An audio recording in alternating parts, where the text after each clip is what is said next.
गुरु प्यारी साध संगत जी, प्रेम से कहना धन निरंकार जी। आशा करती हूँ सद्गुरु माता जी की कृपा से आप सभी बहुत अच्छे होंगे। आज मैं आप सभी के लिए एक पारिवारिक साखी लेकर आई हूँ और आज की इस साखी का विषय होगा गलती का एहसास। चलिए सुनते हैं आज की ये साखी। साध संगत जी, दीपा डाइनिंग टेबल पर बैठकर अपने महीने भर के राशन की सूची बना रही थी कि तभी उसकी ननद प्रियंका कॉलेज से घर आ गई। भाभी को सूची बनाता हुआ देखकर वो तुरंत ही सामने आकर खड़ी हो गई और वो सूची लगभग अपनी भाभी के हाथों से छीनते हुए बोली, देखो तो सही कि इस महीने क्या क्या मंगाया जा रहा है। जैसे जैसे वो पढ़ती गई वैसे वैसे दीपा के माथे पर बल पड़ने लगा। साथ संगत जी, दीपा की ननद प्रियंका उसके हर एक काम में अड़चन डालती थी, टांग अड़ाती थी, खुद को अपनी भाभी से बेहतर दिखाने की कोशिश करती थी। ऐसे ही पिछली बार भी जब दीपा राशन मंगवा रही थी तो उसकी ननद प्रियंका ने एक दो सामान कम कर दिया। अचानक से घर पर मेहमान आ गए। जो सामान उसे चाहिए था वही सामान उसकी ननद ने सूची में से निकलवा दिया था। अब घर में सूजी भी नहीं थी, बेसन भी नहीं था। तो ऐसे समय में दीपा बेचारी परेशान हो गई थी। उसने अपनी ननद को जब थोड़ा सा सूजी और बेसन लाने को कहा ताकि वो मेहमानों को हलवा या पकोड़े बनाकर खिला सके, तो प्रियंका मेहमानों के सामने चिल्लाते हुए बोली, अरे भाभी, आपकी रसोई में तो हमेशा कुछ ना कुछ कम ही हो जाता है। घर में कोई भी मेहमान आ जाए तो आप मुझे दुकान पर से सामान लाने के लिए कहने लगती हो। आपसे अच्छा घर तो मैं संभालती थी।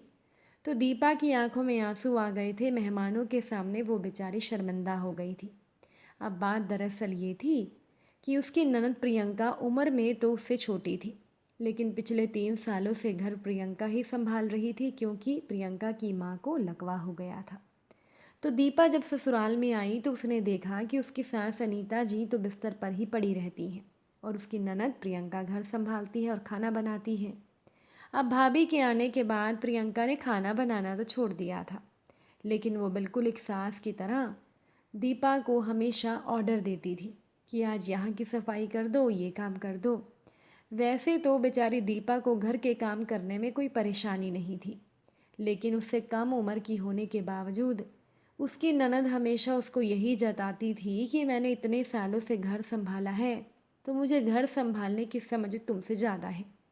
अब दीपा को शुरुआत में तो लगा कि उसकी ननद प्रियंका को सचमुच घर संभालने का अनुभव तो है ही, तो वो धीरे धीरे ननद से बहुत कुछ सीखने लगी। लेकिन इसी चक्कर में अब प्रियंका भाभी पर हुक्म चलाने की कोशिश करती थी। दीपा हर महीने जितना भी सामान मंगवाती थी उसकी ननद हमेशा कटौती कर देती थी और कहती थी कि भाभी, अगर राशन में इतना सारा सामान मंगवाओगी तो मेरे भाई का सारा वेतन तो राशन पानी में ही खर्च हो जाएगा, फिर बाकी का खर्चा कैसे चलेगा। घर संभालना कोई बच्चों का खेल नहीं। आप तो अभी अभी नई आई हो तो आपको तो पता ही नहीं होगा कि कौन सा सामान कितना लगेगा। इसीलिए प्रियंका हर महीने सामान कम ही मंगवाती थी, जिससे या तो सामान जल्दी ख़त्म हो जाता था या फिर कोई कोई सामान घर में होता ही नहीं था। बीच में जब दीपा कोई सामान मंगवाने लगती थी तो प्रियंका झुंझला उठती थी और कहती थी कि पूरे महीने का राशन आपने आधे महीने में ही ख़त्म कर दिया। अब दीपा बेचारी फंस जाती थी क्योंकि खाना तो उसे ही बनाना होता था। फिर भी वो कभी कभी जवाब दे देती थी कि क्या सारा कच्चा राशन मैं अकेले खा गई। जो आप मुझे कह रही हैं ख़त्म हो गया। अब खाना बनता है तो राशन तो ख़त्म होगा ही। कम राशन मंगवाने में ऐसा ही होता है।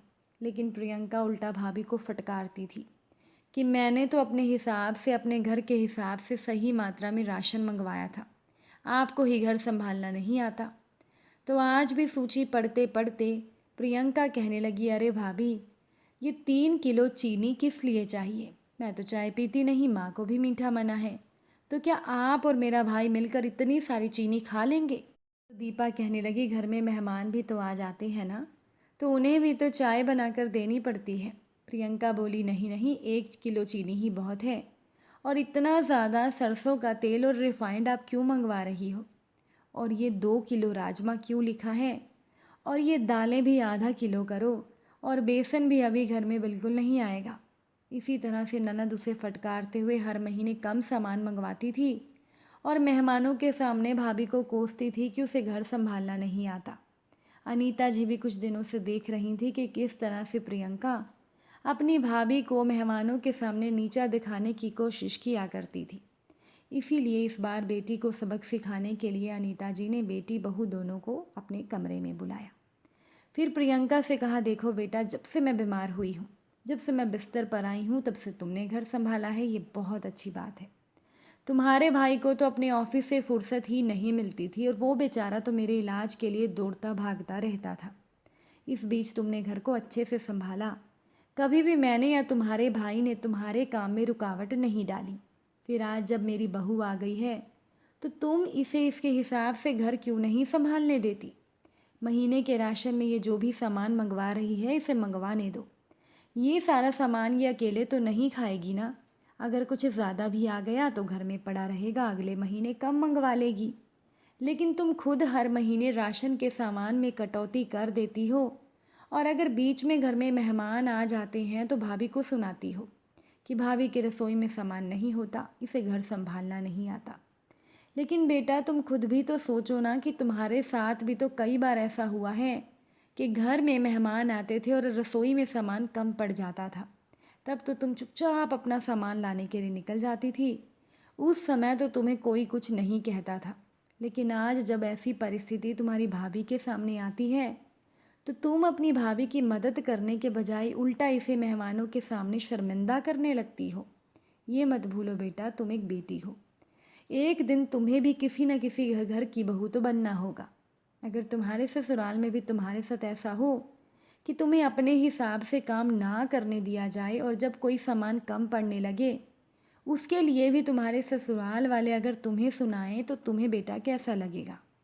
माँ की बातें सुनकर अब प्रियंका एकदम से खामोश हो गई। उधर दीपा की आंखों में आंसू आने लगे क्योंकि उसकी सास ने उसके दर्द को समझा था। तो दीपा की सास अनीता जी धीरे से बोली, बहू, अब तुम अपना घर अपने हिसाब से संभालो और कभी कोई चीज़ कम ज़्यादा हो जाए तो तुम लोग मिलजुल कर उस परिस्थिति को संभालने की कोशिश करो। और प्रियंका, तुम कभी भी आगे से मेहमानों के सामने बहू को नीचा मत दिखाया करो। अगर रसोई में सामान कम पड़ जाता है तो तुम जल्दी से सामान खरीद कर ला भी तो सकती हो ना।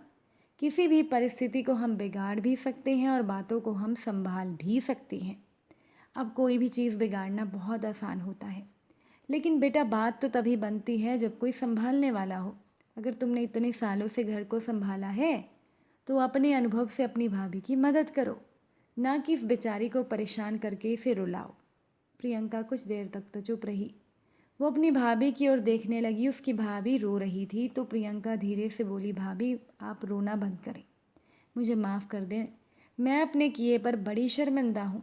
सच में मुझसे गलती हो गई। मुझे लगता था कि मुझसे बेहतर घर कोई संभाल ही नहीं सकता, इसीलिए मैं आपके हर काम में कमी निकालती थी। आपको हर समय में मैं नीचा दिखाने की कोशिश करती थी। लेकिन मेरी माँ सही कह रही हैं कि इस घर को मैं कब तक संभालूंगी। एक न एक दिन मुझे भी विदा होकर ससुराल जाना है और उसके बाद तो सब कुछ आपको ही संभालना है। फिर मैं बेकार में ही आपसे प्रतियोगिता क्यों कर रही थी? मुझे नहीं पता, मुझे माफ़ कर दो। इतना कहकर जब प्रियंका ने माफ़ी मांगी तो दीपा के होठों पर मुस्कान आ गई। वो बेचारी धीरे से बोली, कोई बात नहीं प्रियंका, मुझे तो अच्छा लगा कि घर संभालने में मेरी ननद मेरी मदद करेगी। लेकिन जब से तुमने मुझे अपमानित करना शुरू किया मेरा मनोबल टूटने लगा था। मेरा मन बहुत ख़राब हो जाता था। लेकिन अगर तुम्हें अपनी गलती का एहसास हो गया है तो मैं तुम्हें दिल से माफ़ करती हूँ। अनीता जी की आंखों में भी खुशी के आंसू आ गए थे कि आज उन्होंने बेटी और बहू को एक दूसरे से दूर जाने से बचा लिया था। साथ संगत जी, अनीता जी कहने लगी, प्रियंका, ना जाने मैं कितने दिनों की मेहमान हूँ, मेरे बाद तो तुम दोनों को ही एक दूसरे को संभालना होगा।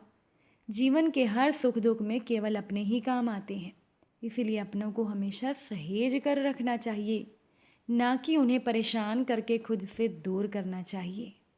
साथ संगत जी, प्रियंका को माँ की बात अच्छे से समझ में आ गई थी, इसीलिए वो नम आँखों से सहमति में सर हिलाते हुए अपनी भाभी के गले लग गई।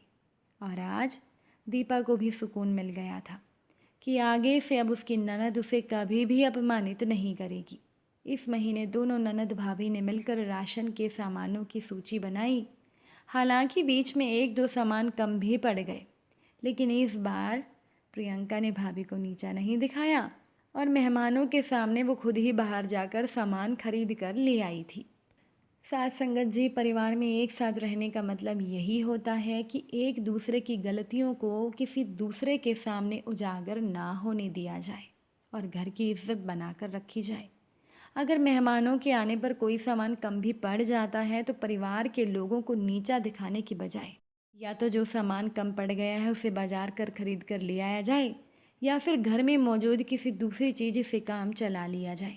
लेकिन उसके लिए किसी को कोसना तो बिल्कुल नहीं चाहिए कि उस इंसान की गृहस्थी में हमेशा कमी रहती है, क्योंकि साथ संगत जी, हर एक घर की रसोई में हमेशा ऐसा होता है कि कुछ ना कुछ सामान तो कम पड़ ही जाता है। तो साथ संगत जी, अब आप सभी कमेंट करके ये ज़रूर बताइएगा कि क्या आपके साथ ऐसी परिस्थिति कभी आई है कि अचानक से आपके घर में मेहमान आ जाए और जो सामान आपको चाहिए वो सामान आपके घर पर हो ही ना। कमेंट में ज़रूर बताइएगा। साखी अच्छी लगी हो तो वीडियो को लाइक शेयर कर दीजिएगा। चैनल पर नए हैं तो सब्सक्राइब ज़रूर करके जाइएगा। आप सभी से फिर मुलाकात होगी नई साखी के साथ। साथ संगत जी, प्यार से कहना, धन निरंकार जी।